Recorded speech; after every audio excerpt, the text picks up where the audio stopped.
एक बार गौतम बुद्ध अपने अनुयायियों के साथ जा रहे थे। उनका सफ़र बहुत लंबा था।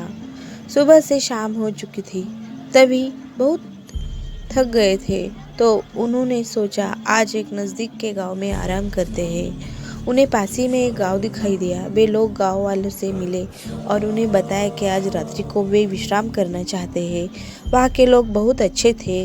गांव वालों ने उनका बहुत स्वागत किया। उनके खाने के लिए अच्छे पकवान बनाए।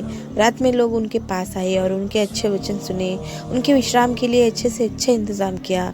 सुबह जब बुद्ध जी और उनके अनुयायी गांव से जाने लगे तो सभी लोग उनको छोड़ने आए। सभी लोगों ने उनसे आशीर्वाद लिया। जब बुद्ध जी उस गांव की सीमा से बाहर आए तो बुद्ध जी ने गांव की तरफ देखते हुए कहा, ये गांव जल्दी से जल्दी उजड़ जाए। भगवान बुद्ध के शिष्य आश्चर्यचकित हो गए और वे एक दूसरे की तरफ देखने लगे पर कुछ भी ना बोले। उन्होंने आगे की यात्रा शुरू की। कुछ दिनों बाद नज़दीक के एक गांव में रुकने का विचार किया।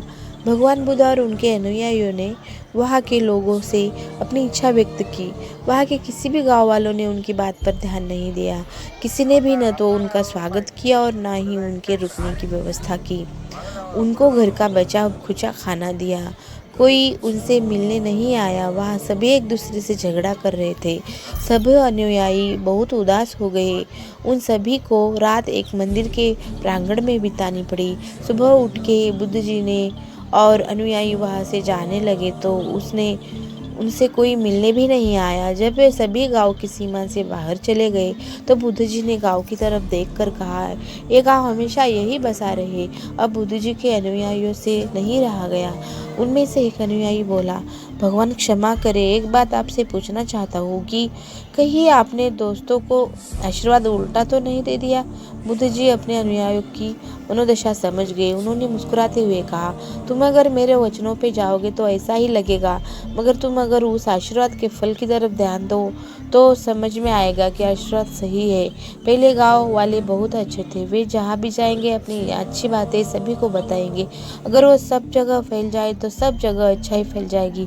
इसलिए मैंने उनको आशीर्वाद दिया कि गाँव उजड़ गए जाए। दूसरे गांव वाले बहुत बुरे थे। वे जहाँ भी जाएंगे हर जगह नफरत फैलाएंगे।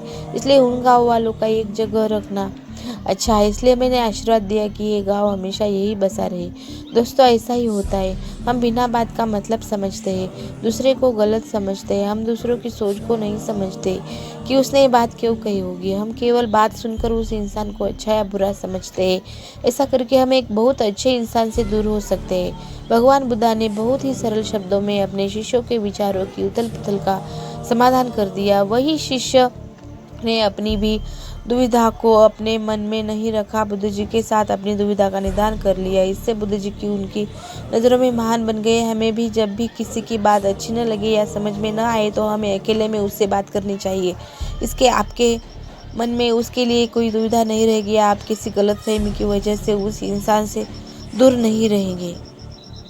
धन्यवाद।